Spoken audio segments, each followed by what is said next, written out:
Bienvenidos a esta nueva sesión del ciclo Haz que pase de Fundación Ibercaja. Muchísimas gracias por estar aquí. Hoy hemos cambiado de salón para recibir aún con más calidez, si cabe, a nuestra invitada, que esta tarde es muy especial. Hoy hablamos en este ciclo que algunas veces definimos como el de los soñadores de Gioconda Belli, el de los portadores de sueños, con alguien que hace que pase hablando de cómo contar lo que de verdad importa. Y la verdad es que lo hace en su ejercicio diario, como periodista conocidísima por todos, ya lo saben, sino también esta vez con una nueva novela que viene a estrenar aquí, es su segunda presentación como tal, la primera fue en Bilbao, la segunda en Zaragoza, y dice que se siente muy, muy a gusto, y es Silvia Inchaurrondo, periodista, como decíamos, que comenzó en la radio, en Hoy por Hoy, en Cadena SER, programa que subdirigió, que ha estado formando parte de muchísimos equipos, dirigiendo y también presentando informativos, programas de actualidad en Televisión Española, en 4, en CNN+, ETV, en Telemadrid. Y, por supuesto, yo le decía, me despierto todas las mañanas contigo, no solo porque tenga un premio Ondas en la hora de la 1 en Televisión Española. Voy a empezar en nada leyendo algo de su libro, que es Lo que nos atrapa, Solas en el silencio, pero antes de nada voy a pedir un fortísimo, fortísimo aplauso para Silvia Inchaurrondo. Bienvenida a Zaragoza.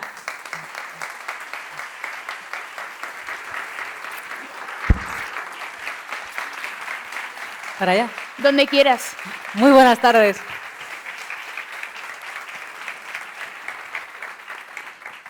Y da unos abrazos maravillosos, cosa que no se puede sentir y probablemente no es una cualidad que uno ponga en el currículum, pero se nota ese amor y se nota la pasión que compartíamos ahora. Buah. Silvia. Y el calor del público de Aragón es maravilloso.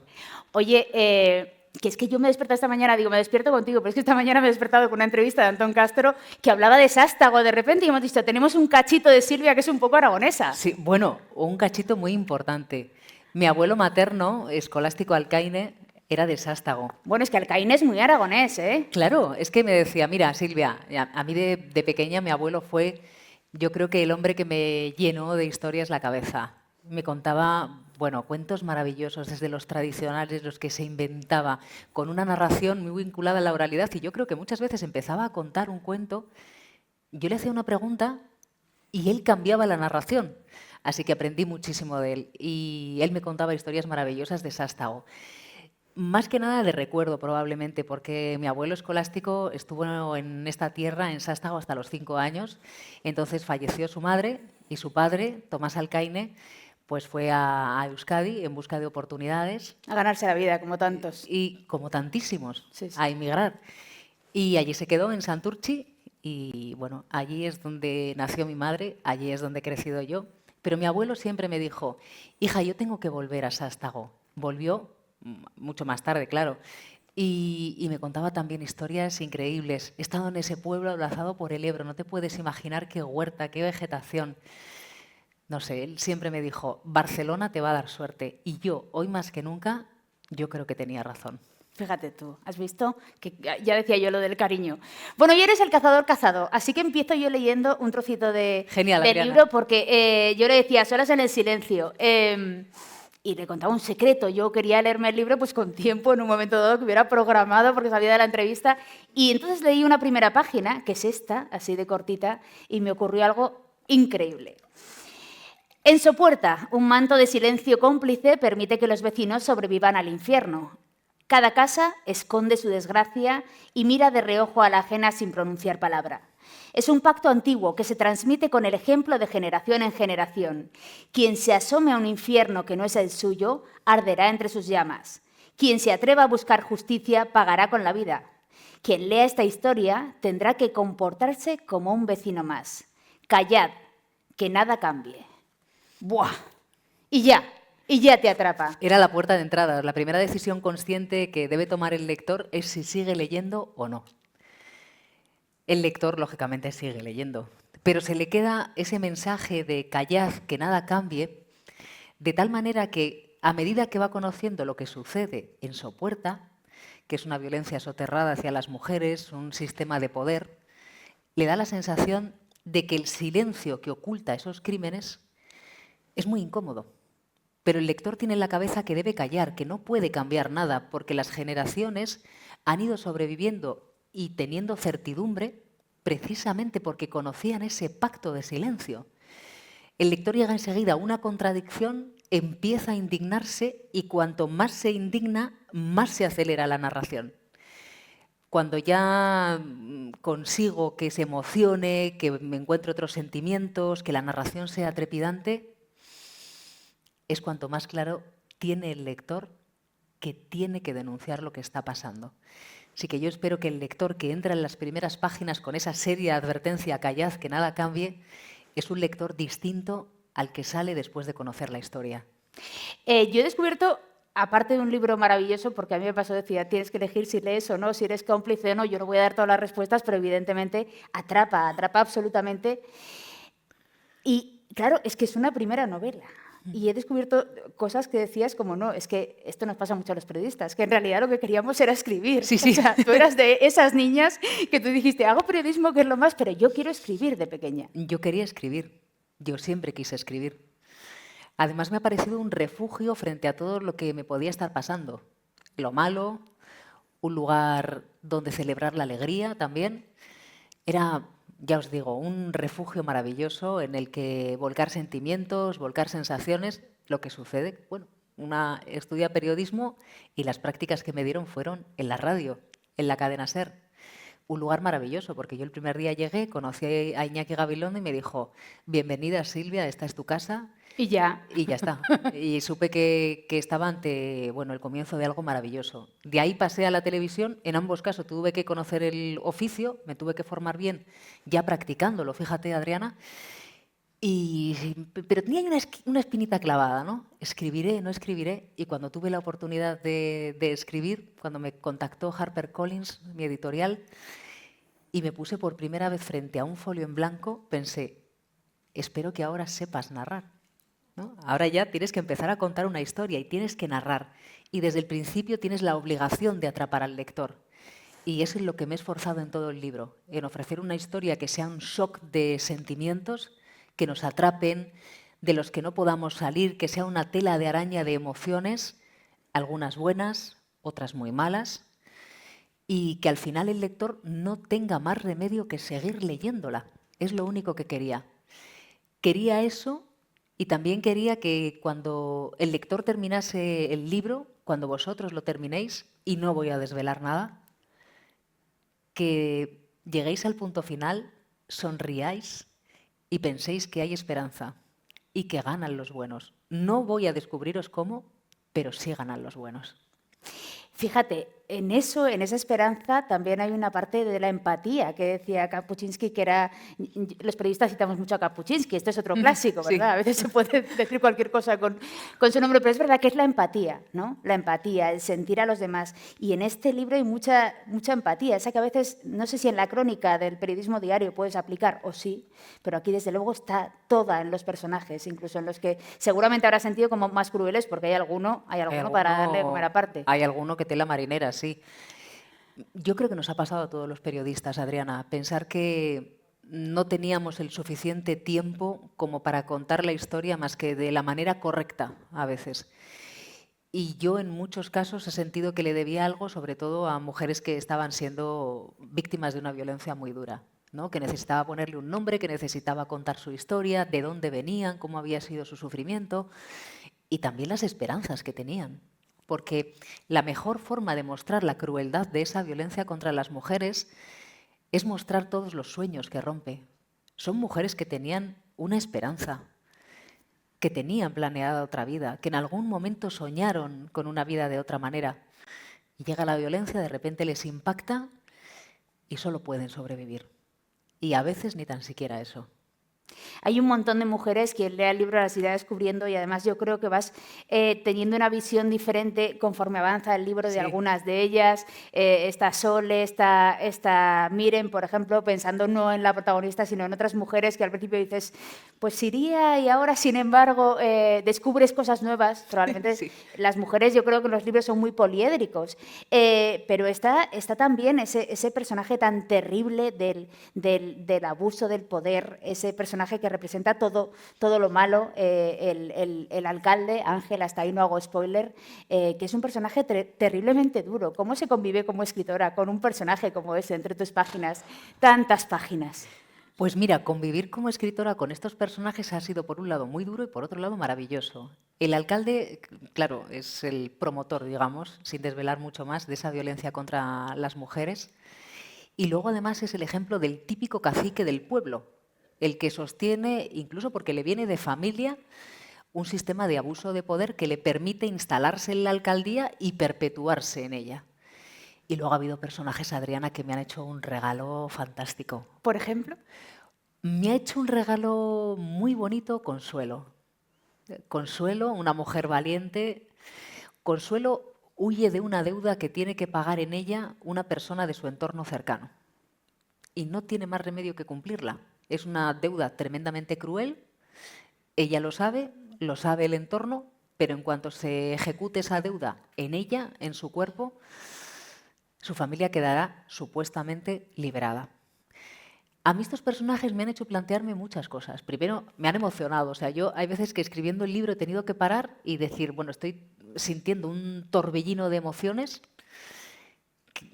que compaginaban a veces un tremendo dolor y a veces una emoción y una fragilidad y una ternura, así que me han hecho emocionarme muchísimo y luego me han hecho crecer personalmente también, porque me han colocado en situaciones que yo misma había creado y de las que tenía que salir. Y tenía que salir de una forma, digamos, cruelmente bella, para que el lector siguiese leyendo, para que el lector pudiese percibir toda esa ternura y para que el lector a la vez pudiese indignarse ante lo que estaba sucediendo. Así que a mí personalmente me han hecho crecer mucho. Es más, yo cuando terminé el libro y le puse el fin, dije, ¿y ahora qué voy a hacer yo?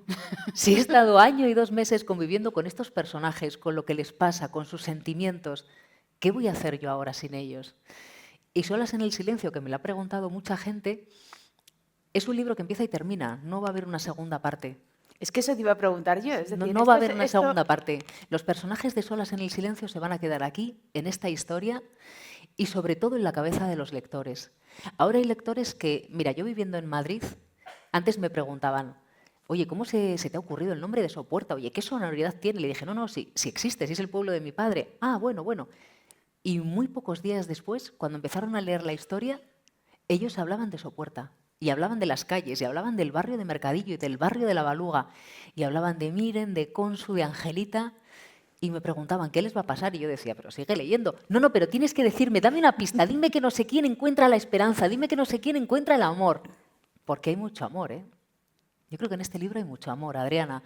Está el amor de una madre hacia un hijo. Y está el amor de 2 mujeres, que no os voy a decir quiénes son, que esperaron siempre al amor de su vida. Y no os voy a desvelar nada, pero cada una de ellas tuvo una suerte dispar. Porque tenemos la sensación de que cuando esperamos al amor de nuestra vida, nos va a mirar a los ojos, pase el tiempo que pase, nos va a reconocer y va a querer seguir estando con nosotros. Es que igual no pasa eso en la realidad. Ahí os dejo, no os hago más spoiler, ¿eh? Os embarcáis en el libro y descubriréis si siempre que se espera al amor de nuestra vida, cuando muchos años después nos encuentra, si decide venirse con nosotros o no. Esa es una de las grandes preguntas a las que tuve que dar respuesta. No, si a mí me la has dejado hoy aquí, ¿eh? O sea, yo estoy aquí de día, estoy aquí de...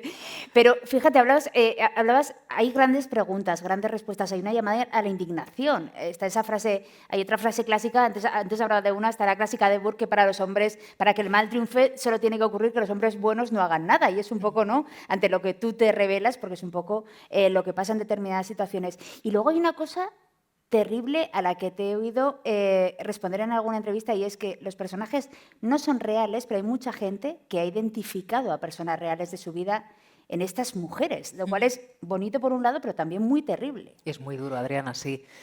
Yo lo que hago con los personajes, si os fijáis, los que hayáis leído el libro, pero bueno, los que no os lo adelanto, yo defino muy poco a los personajes. Cada personaje se retrata por sus actos. Era la forma de conseguir que todos y cada uno de nosotros viese en esos personajes personas que conocemos en realidad.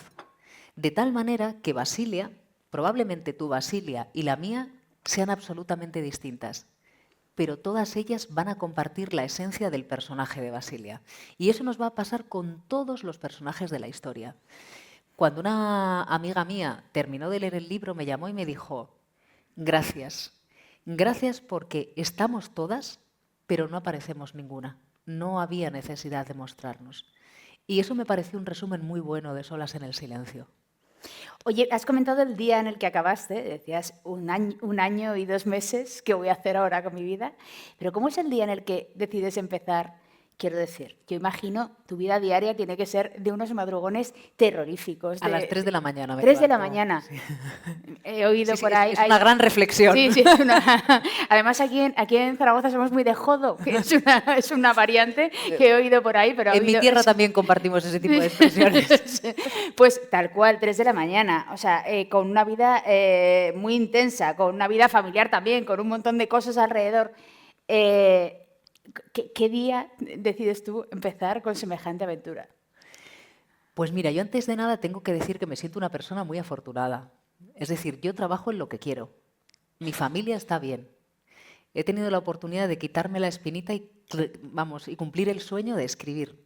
Entonces yo soy una persona afortunada. Y yo cuando me levanto a las 3 de la mañana todos los días, me siento una persona afortunada. Se puede levantarse a las 3 de la mañana y sentirse así. Yo lo veo complicado, ¿eh? No, yo...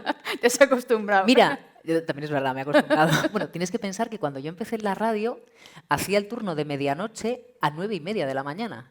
Es decir, yo trabajé durante muchísimo tiempo de noche en la cadena SER cuando empecé. Ibas al revés del mundo, entonces ahora, claro, ahora tienes mundo.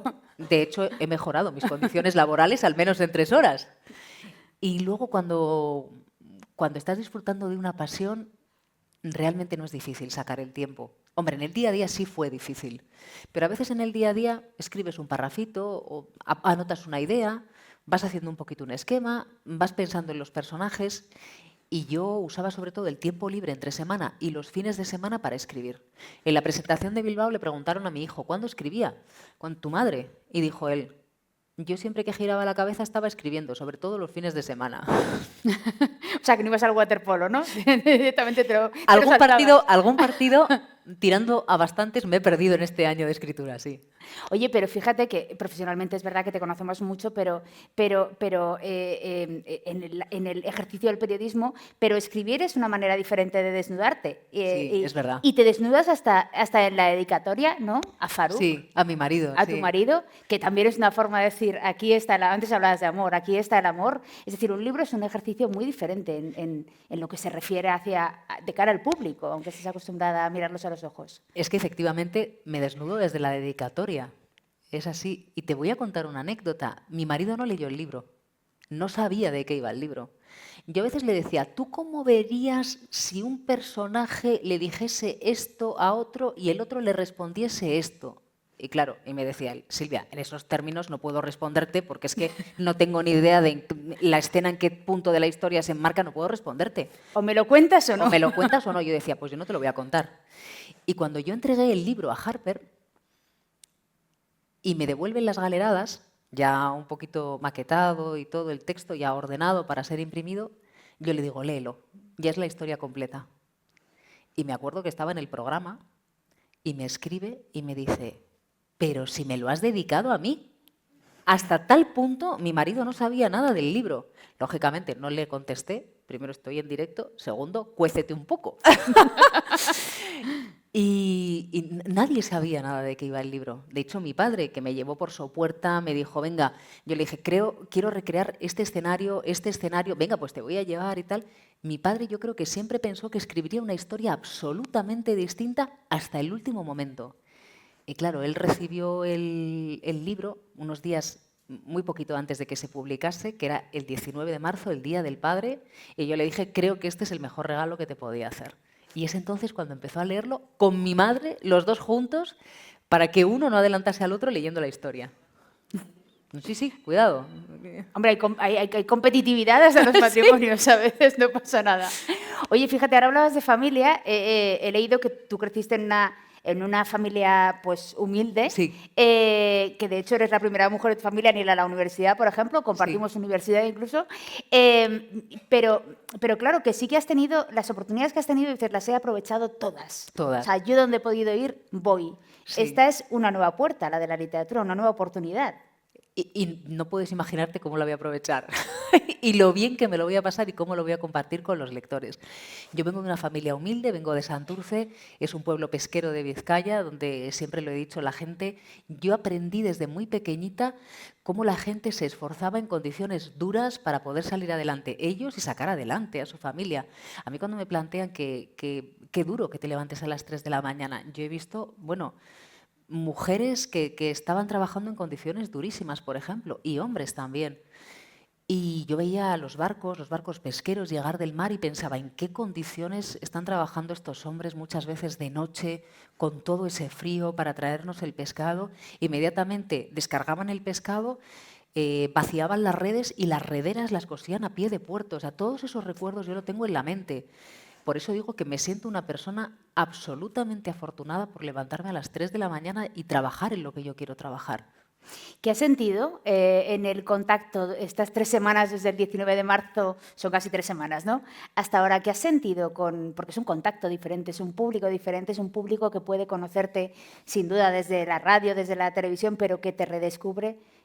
¿Cómo ha sido ese contacto? Súper emocionante. O sea, he sentido un abrazo de cariño. Para mí es muy importante que todos vosotros estéis hoy aquí. Muy importante. O sea, yo conozco el valor de que una persona diga, esta tarde me voy a ir a la Fundación Ibercaja, a Zaragoza, y voy a ver a Silvia. O cuando alguien va a una librería, compra un libro y dice, ojalá pueda encontrarme con ella y firmarlo. O ojalá pueda decirle lo que me ha parecido el libro. Tiene un valor incalculable, no para un autor o para un periodista, para una persona. Encontrarse con gente con la que comparte mañanas, con gente que lee las historias confiando en que le voy a contar una buena historia. Por eso es tan importante el ejercicio de responsabilidad, en mi caso, de un autor.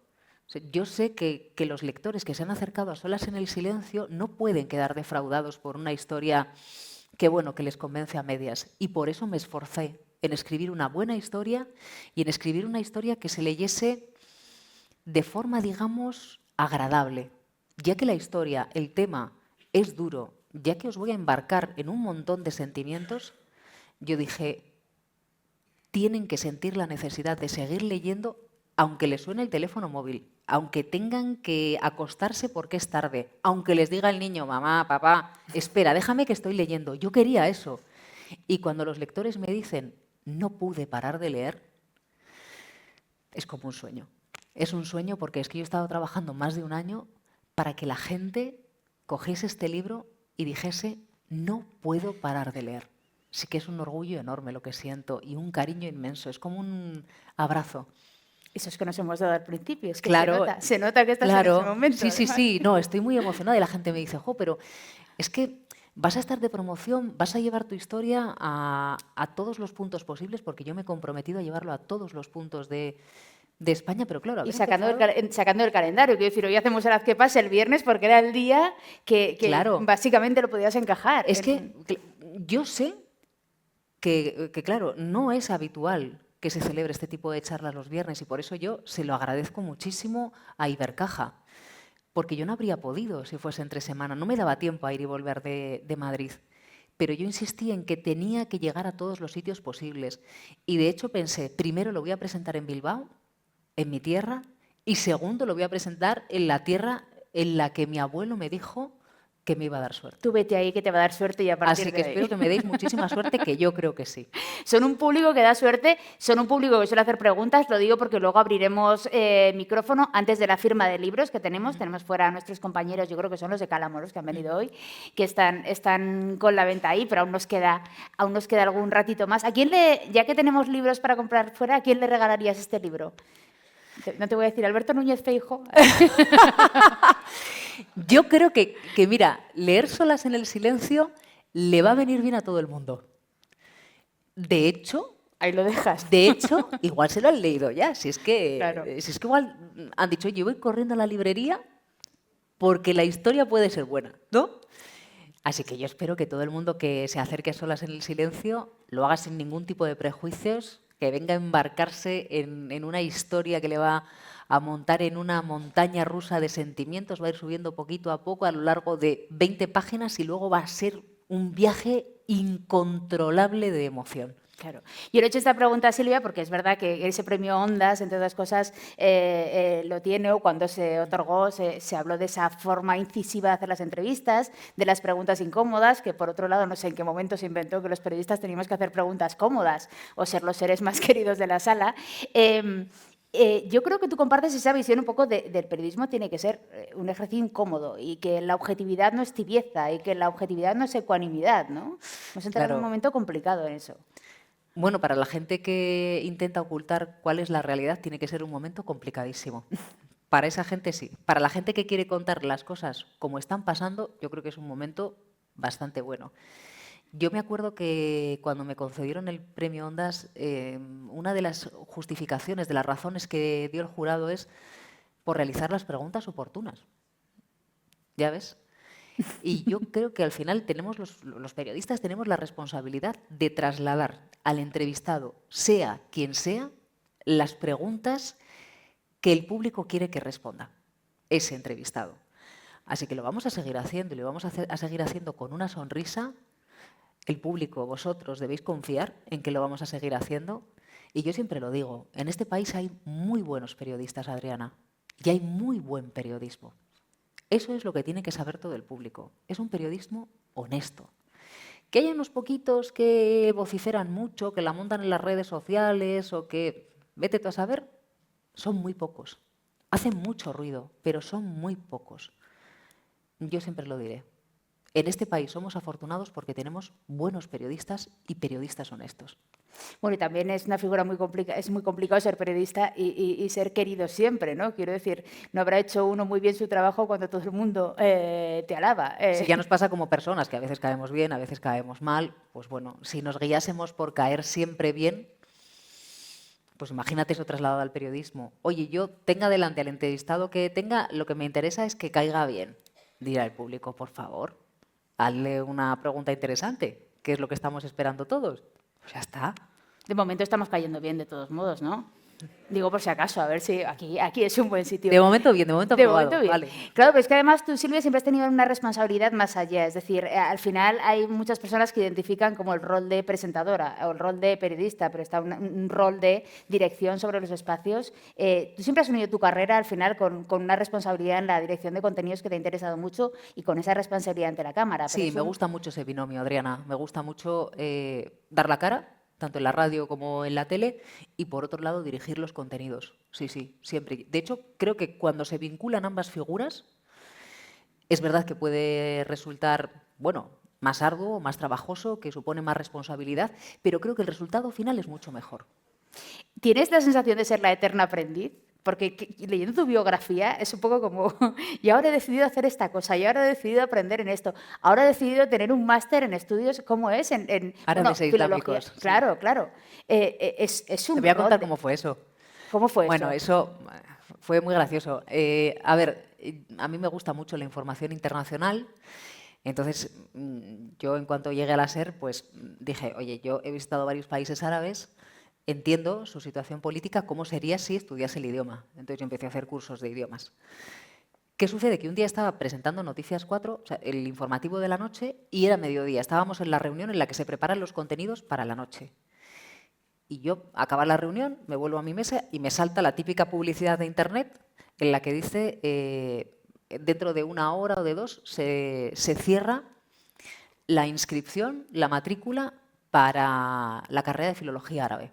Oye, ¿qué informaciones de Internet te saltan a ti? A mí me ya es que a cada uno le saltan unas cosas. Claro. No hablemos de los senadores de Estados Unidos. Exacto. Entonces, resulta que me salta esa información y yo me giro y le digo a Iñaki Gabilondo, oye, Iñaki, fíjate, yo llevo años estudiando árabe y la Autónoma de Madrid, que está a 3 kilómetros de aquí, pues es que se acaba la matrícula para la carrera de Filología, que aporta política, historia, literatura, idioma, por supuesto. Se está agotando el tiempo, ¿qué hago? Y me dice, coge el bolso y vete. Me matriculé. Tal cual. Tal cual. coge el bolso y vete, lo recordaré toda la vida. Cogí el bolso, me matriculé y es una cosa muy curiosa porque por la mañana, yo que soy así un poco empollona, iba a todas las clases y por la noche presentaba el informativo. Y claro, mis compañeros a veces flipaban un poco porque decían, yo ayer te vi en la tele y ahora mismo te estoy escuchando presentar un ejercicio de gramática. Bueno, pero es que yo estaba estudiando en la universidad y aprendí muchísimo. Acabé la carrera, hice el máster en estudios árabes e islámicos y yo creo que me ha aportado una visión muchísimo más Eso te iba a crítica de la decir, es realidad. decir, eso te da una perspectiva diferente, Sí. más aún en un mundo en el que vemos tan globalizado que quiero decir que lo del efecto mariposa está siendo verdad, o sea, en todos los movimientos internacionales. Me ha dado muchas claves, Adriana. Salir, digamos, desde el punto en el que vemos el mundo me ha permitido colocarme en otros puntos y ver que lo que está sucediendo se puede ver de muy distintas formas. Y que, de hecho, quizás la forma desde la que lo observamos en primer lugar puede ser la óptima, pero puede no serlo. Entonces necesitamos colocarnos en la mirada de muchas personas para tener una visión mucho más poliédrica de la realidad. Me ha enseñado muchísimo. Yo creo que parte de ese espíritu crítico... Mira, parte tiene la culpa mi abuelo el aragonés. Bueno, el desástago seguro. Vamos, El desástago... el desástago me hizo inasequible al desaliento. Mis padres, mi familia, el contexto vital en el que yo he crecido, muchísimo que ver. Y luego esa formación, tanto en periodismo como en filología árabe, me ha dado otro punto de vista. Y me ha permitido, además, conocer muchos más puntos de vista que el mío y valorar tanto los de los demás como el mío. Y luego elegir qué punto de vista, por qué punto de vista opto yo. Pero oye, todos los puntos de vista pueden ser integradores, ¿por qué no? O sea, que nos falta escuchar. Claro, es que escuchando aprendemos muchísimo.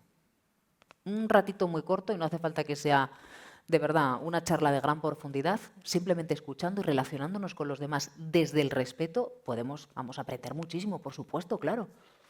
Te he visto antes con compañeros periodistas, antes hablamos de Antón Castro, que has estado con él, y seguro que en Bilbao, en Madrid. Te toca la otra cara, te toca ser el cazador cazado, como decimos. Y decías antes, hay grandísimos periodistas en este país. Sí. En Aragón hay grandísimos periodistas, los conocemos. ¿Cómo te sientes en este otro rol? Pues cuando empecé la promoción iba con mucha cautela, porque como os conozco... Como dije, me conozco, podrías haber dicho. También, pero vamos, como conozco al gremio dije, madre mía, pero... Luego dije, pero ¿qué más da? Si lo que hay que hacer es presentarse ante la gente como una es, ¿no? A veces, yo que soy tan discreta, ¿no? Decía, no sé, me sentiré cómoda hablando de mi vida privada si me pregunta un periodista. Y dije, ¿por qué no? ¿Por qué no? Entonces, bueno, ya sabes que los periodistas, además, precisamente porque somos nosotros los que preguntamos, siempre partimos con un extra de discreción cuando estamos en el lado del entrevistado y con un extra de cautela. Entonces, al principio, hasta que nos desmelenamos un poco y nos soltamos y cogemos confianza, somos entrevistados muy mejorables. Pero luego ya cuando dices, oye, yo soy así, yo voy a responder, cómo no, a todo lo que me pregunten mis compañeros con el corazón en la mano, que me conozca la gente como soy, si es que ya no me ve bastante todas las mañanas o me conoce a través del libro, por si les queda algo, que conozcan a Silvia. Y a ver qué surge. Es una entrevistada muy generosa, esto lo decimos a veces en el gremio, porque es verdad que hay entrevistados que son correosos o que da igual lo que les preguntes, ellos responden lo que han ido a decir. Así que eso te lo agradecemos muchísimo. ¿Habrá siguiente libro? No, has dicho, no hay segunda parte, eso nos ha quedado claro. Sí. Pero ¿habrá siguiente libro? Es decir, ¿esto es un gusanillo que te ha entrado y veremos a ver qué pasa? Sí, sí. Bueno. Va a haber, sí. Espero que haya un segundo libro. Sí, sí. Espero que haya un segundo libro, pero fíjate, yo ahora mismo, Adriana, estoy viviendo el momento más dulce de mi vida. O sea, yo he tenido la oportunidad de... Fijaros qué cosa más bonita me está pasando. He tenido la oportunidad de pararme y decir, ¿tú te das cuenta de todo lo afortunada que eres? Hoy he hecho ese ejercicio y digo, soy muy afortunada. Y entonces, decididamente, he optado por vivirlo. Porque muchas veces los periodistas contamos tantas cosas, vivimos tanto a través de las vidas de los demás, que narramos a través de la información, que muchas veces decimos, oye, ¿estás viviendo lo suficiente? ¿Estás disfrutando lo que te está pasando? Así que yo ahora mismo lo voy a disfrutar. porque estas emociones tan bonitas que estoy recibiendo, o sea, quiero disfrutarlas, quiero emocionarme con los lectores, quiero hablar con los compañeros, lo voy a disfrutar a tope. Y cuando pase un ratito, empezaré a hilvanar todas las historias que ya tengo en la cabeza. Porque si yo tuviese que escribir un segundo libro, quizás ya tendría el comienzo. Esto es el aquí puedo leer, esto ya no es informativos de Mayra Gómez Kem, pero es un poco así, me lo has dejado. Hasta ahí puedo leer. Hasta ahí puedo leer, ¿no?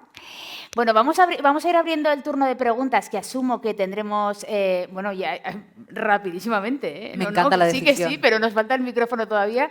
Pediremos un micrófono, ya que esto lo estamos grabando, lo subiremos a YouTube y necesitamos, ya sabes, el sonido es vital. El sonido en todas las producciones audiovisuales televisivas es aquello de lo que nadie se da cuenta, pero que cuando falla es lo peor del mundo, ¿verdad? A mí me gusta el público decidido. Sí, ¿no? Antes de que venga el micrófono yo levanto la mano. No, ya ha quedado claro, ¿eh? Aquí tenemos por aquí delante y pueden ir levantando por detrás porque iremos pasando el micrófono, que si no, la sala es grande y los compañeros tienen que caminar un trayecto. Cuéntanos. Buenas tardes, Silvia. Hola. Me llamo Alberto y bueno, soy estudiante de realización. Tengo 2 preguntas. La primera, de todas las entrevistas que has hecho en televisión, en radio, en todos los medios que has trabajado, ¿cuál ha sido la más difícil que has preparado y has hecho? Y la segunda, para futuros periodistas o profesionales de la profesión audiovisual y eso, como es mi caso, ¿cuál es el mejor consejo que podías dar? Gracias.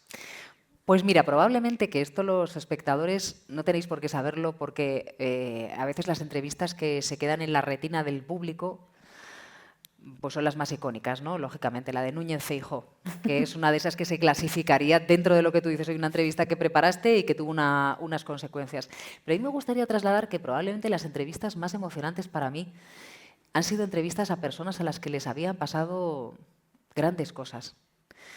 A veces personas que han llegado a revolucionar la ciencia, como por ejemplo los astronautas españoles seleccionados por la Agencia Espacial Europea o las víctimas de la Dana, ¿no? La gente que cuando abrimos un programa especial para darles voz, nos llamaron y dijeron: yo busco a mi padre, yo busco a mi hermano, yo busco a mi madre. Contacté la última vez con ellas a tal hora.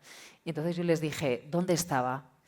Danos una pista de cómo iba vestido para ver si podemos encontrarlo. Entonces, probablemente las entrevistas que hacen tragar saliva y crean un nudo en la garganta sean las entrevistas de personajes así, ¿no? De personajes que han sufrido algo terrible y lo están contando, sobre todo si te lo cuentan en directo. Son entrevistas complejas. Y un consejo para los estudiantes de periodismo. Y los de realización en general, mundo audiovisual, Y los de realización. ¿verdad? Mira, con las herramientas tecnológicas que tenemos ahora, podríamos estar ante el mejor momento para hacer periodismo y para contar audiovisualmente lo que nos está pasando. Y por mucho que escuchéis, por muchas advertencias, por todas esas afirmaciones que intenten desilusionaros, pensad que tenéis entre las manos el oficio más bonito del mundo, que es el de narrar historias. Si vosotros tenéis eso en la cabeza, vais a sentiros muy orgullosos de lo que estáis haciendo. Es lo único en lo que tenéis que pensar, lo que os hace sentir la comunicación audiovisual y saber que estáis ante el oficio más hermoso del mundo. No lo olvidéis nunca, lo es. A ti. Vamos con más preguntas. Además, añadiendo a eso, ¿verdad? Nuestro oficio, como siempre, está en crisis. Siempre estamos en crisis, siempre vamos a ir a... ¿verdad? Bueno, es una forma de minarnos la confianza. Sí. El periodismo siempre está en crisis. O sea, iba a haber una crisis con Internet. Con Internet fue maravillosa y ahora dices la IA, pero si ya sobrevivimos a Google. Claro, pero si ahora la crisis es cuando no tienes wifi. Claro. Entonces, ¿va a ser todo un desastre? No, no va a ser todo un desastre. Nada está siendo un desastre. Lo que ocurre es que los que dicen, ¿es un desastre? Pues claro, tienen una facilidad para crear el caos y para crear una situación de incertidumbre que no es la realidad con la que convivimos. Nada más. A ver, más preguntas. Manos, que si no nos iremos a las firmas. Aquí, allí al fondo. A ver si después de decir que el público no se iba a cortar, se corta. Claro. Impones, ¿eh? Fíjate. No me digáis, no.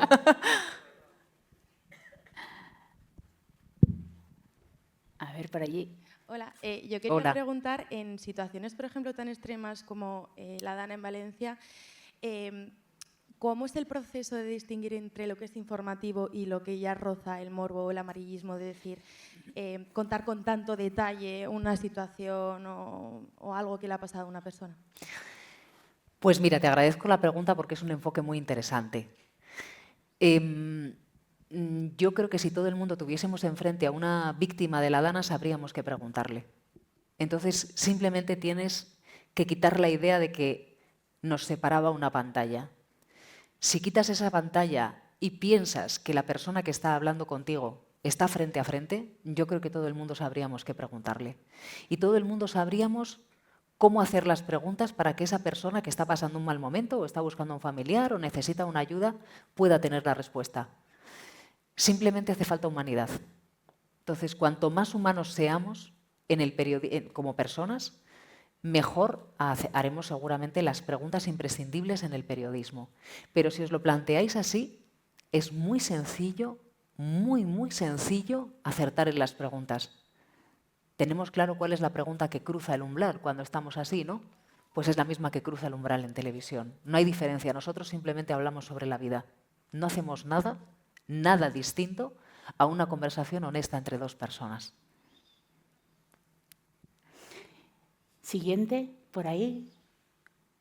¿Hay miedo? ¿Hay miedo en la sala? No, no hay miedo en la sala. Pensad que la pregunta, justo la importante, la que dices, la tengo en la punta de los labios, Esa. justo va a salir, pero me la quedo. Esa es la pregunta, la buena.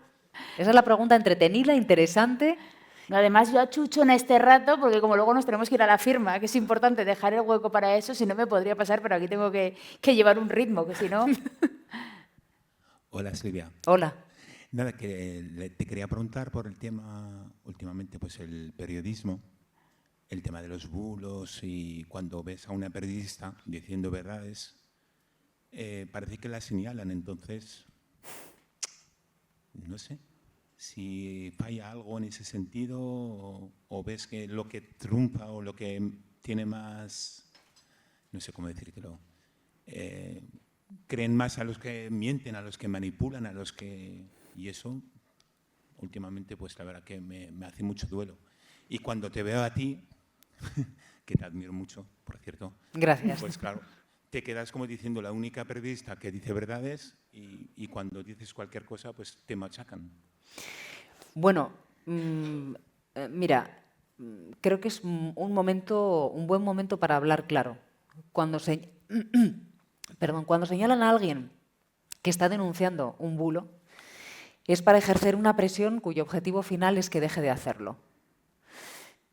Cuando yo tengo claro por qué me señalan algunos, cuando estoy diciendo que lo que cuentan es mentira, tengo clarísimo que es para que deje de hacerlo.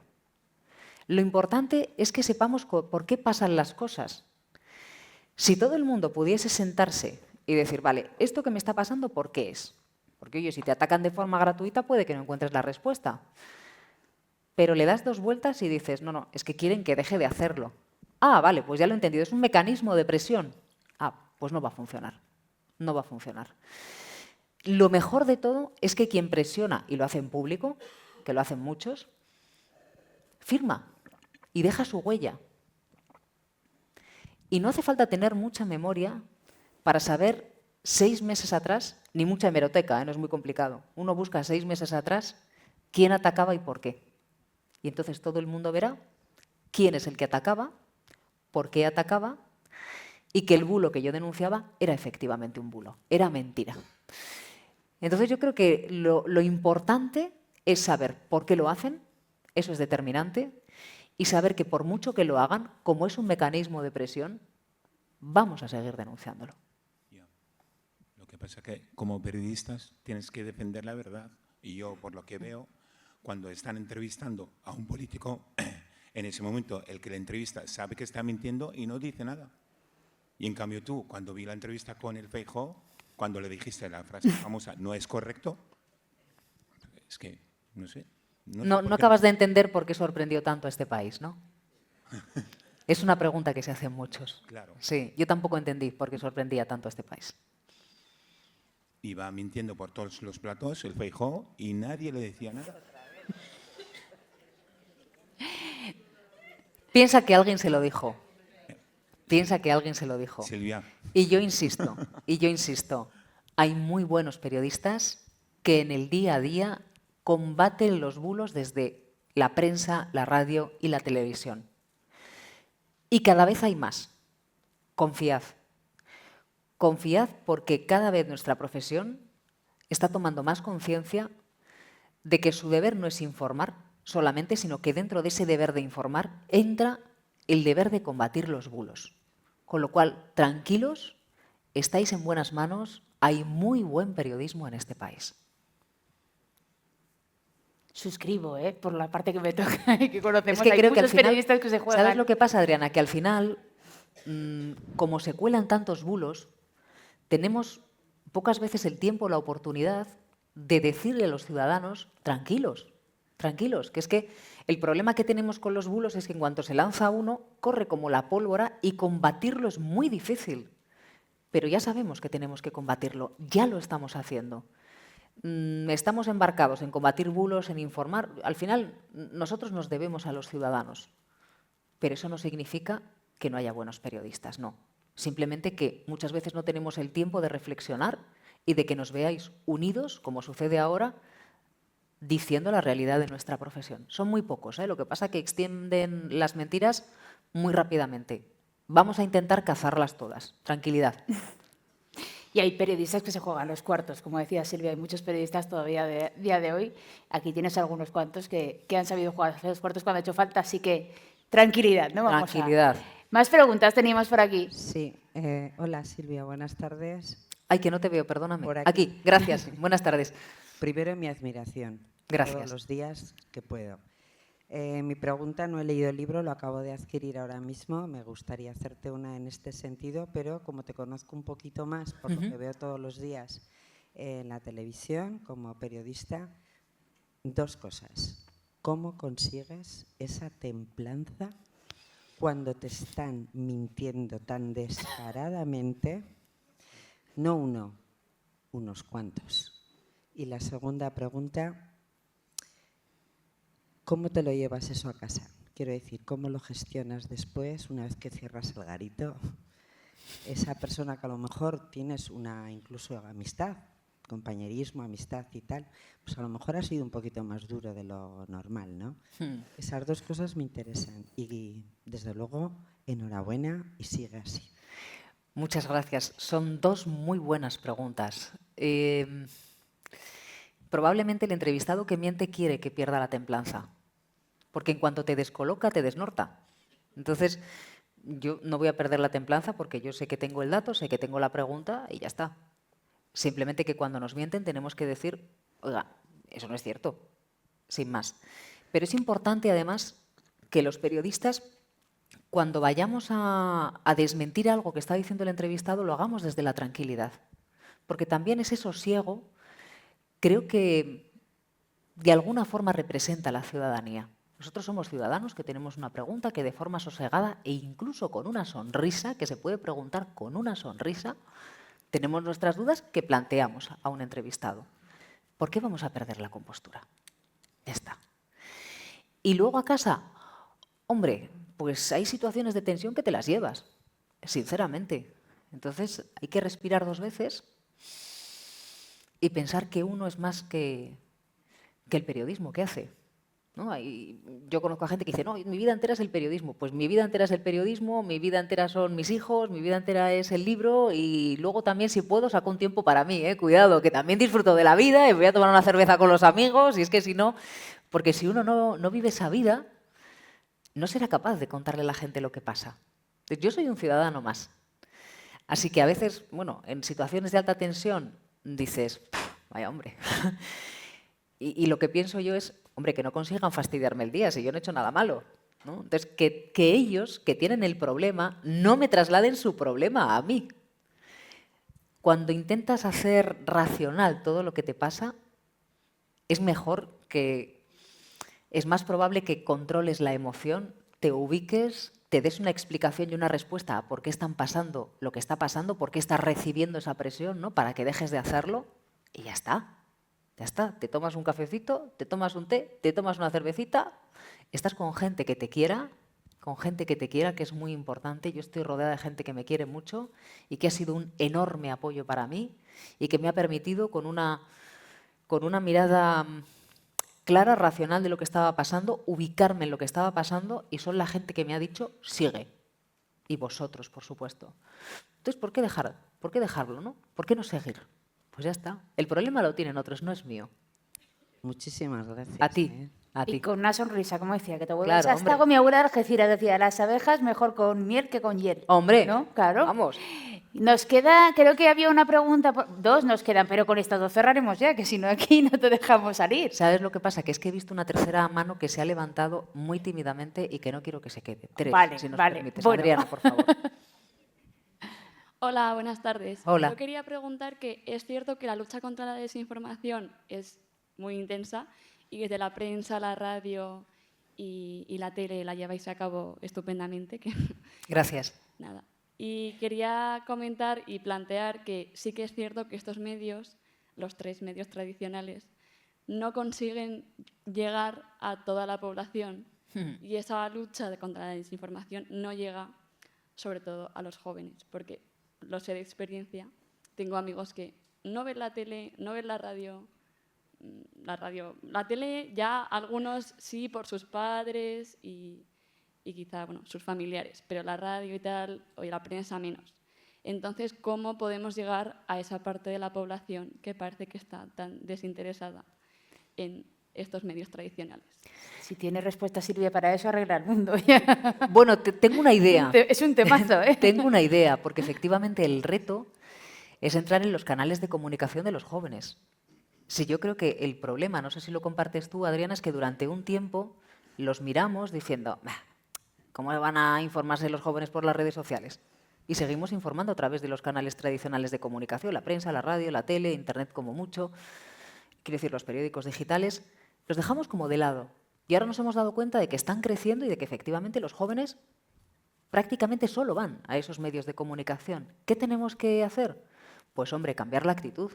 No vamos a esperar a que los jóvenes vengan a nosotros cuando somos nosotros los que tenemos que ir donde esos jóvenes. Entonces, primero tenemos que acudir a los canales a través de los que se informan.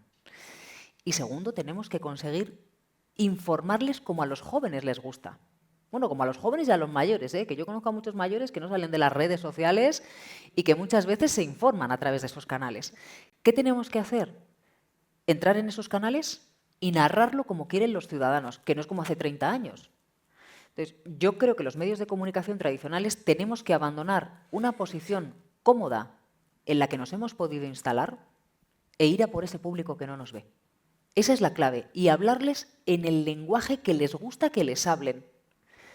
Y de la forma que les hablen. Y con los contenidos que les sabemos que les van a gustar y con los contenidos que creemos que tienen que saber. Y creo que estamos a tiempo de conseguirlo. Entonces, hay que dar la batalla en esos medios de comunicación, que son los canales de las redes sociales, y no pensar que hay que abandonarlos. Ya los dejaremos, que los manejen otros. No, no, no. Son canales, son medios de comunicación y tenemos que ir a por ellos, por supuesto. Y tenemos que conseguir que la información honesta llegue también a esos canales. Pero creo que lo vamos a hacer. Creo que lo vamos a conseguir.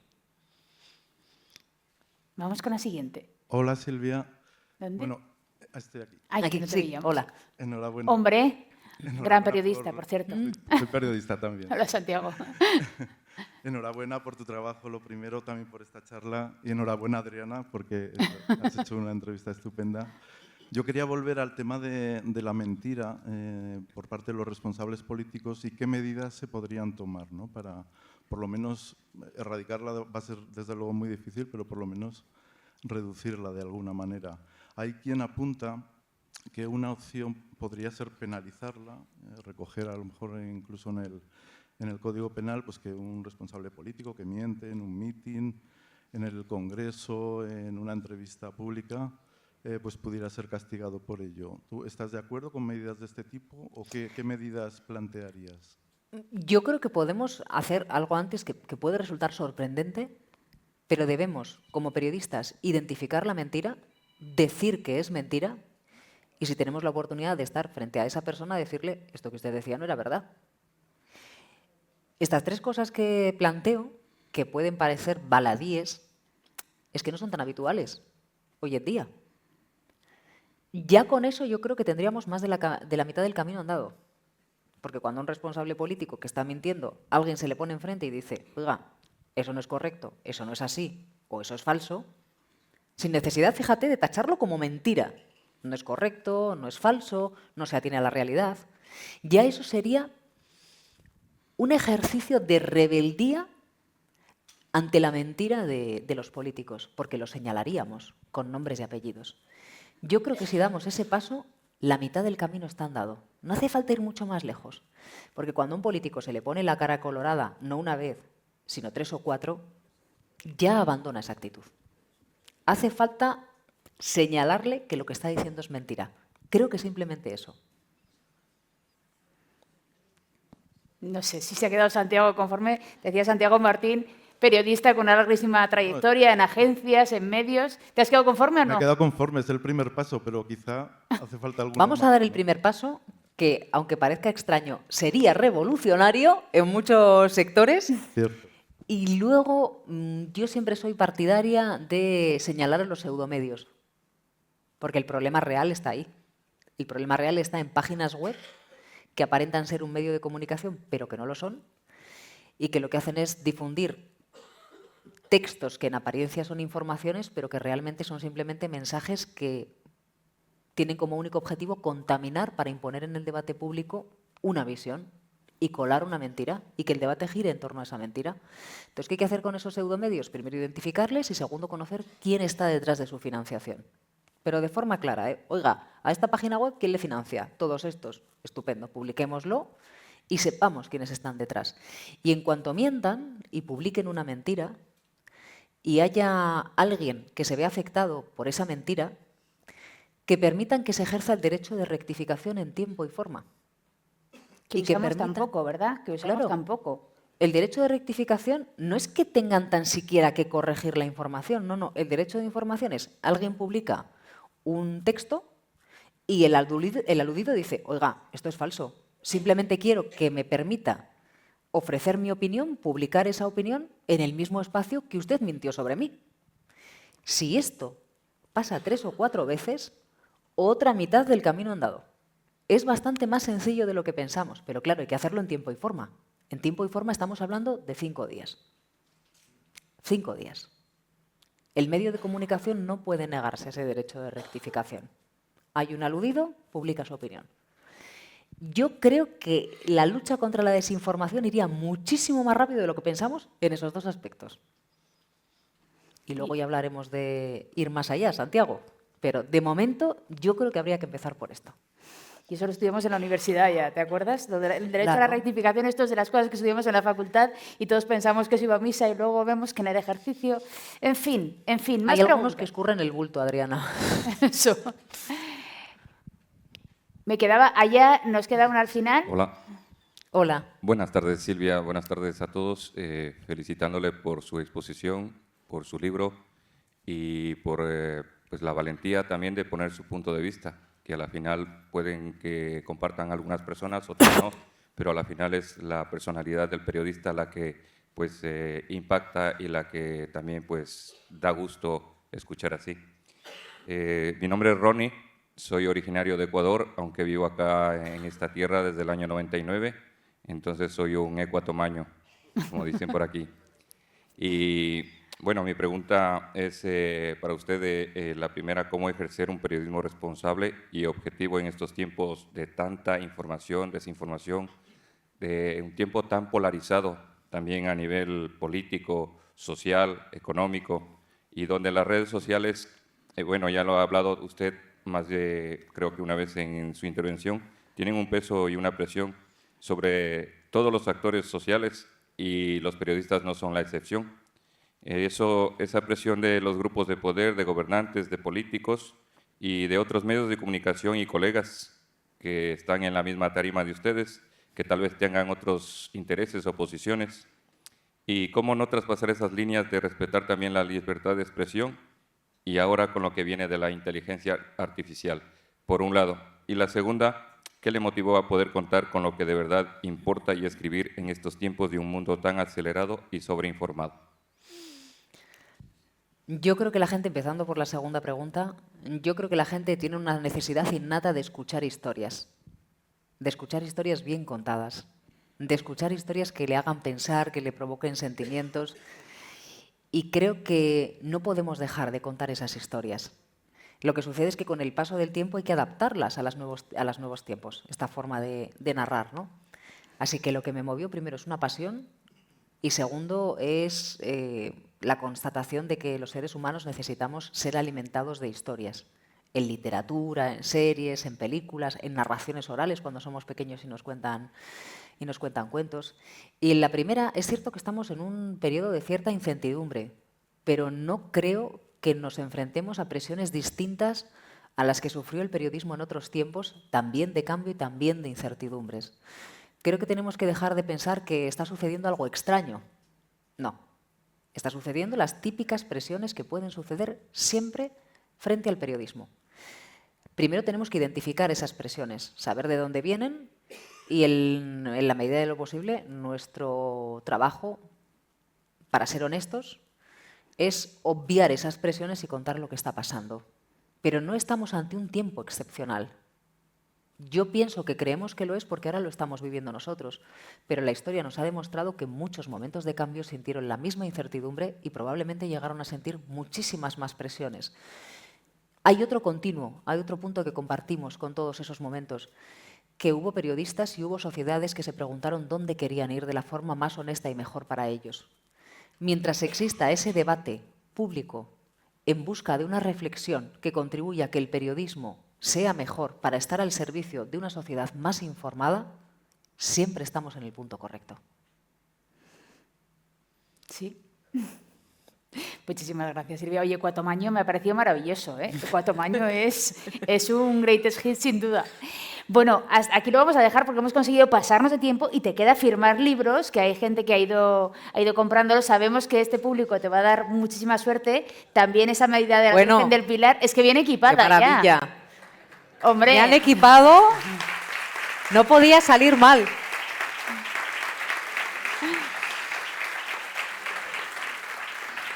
¿Yo puedo decir algo? Sí, claro. ¿Tú qué eres la que mandas? Y así te aplauden 2 veces, porque esto ha sido, yo no he pedido aquí aplauso ni nada, es que te quieren. Mirad, no es tan fácil que bueno, un periodista esté tan a gusto, un escritor esté tan a gusto frente a su pública, y tampoco es fácil encontrarse con compañeros tan generosos que hagan una entrevista tan espectacular. Así que yo creo que el aplauso tiene que ser esta tarde para Adriana. Ha sido un placer, de verdad, compartir este rato contigo. Ahora me saca a mí los colores, esto no se hace. Es verdad, porque muchísimas veces nos han visto a los periodistas rivalizando. No, los periodistas tenemos, por eso digo, que hay muy buen periodismo en este país. Tenemos complicidad con los compañeros y nos encontramos con compañeros muy generosos. Así que muchísimas gracias, Adriana. Así son las grandes. Silvia Inchaurrondo, a firmar y a disfrutar. Muchas gracias. Gracias.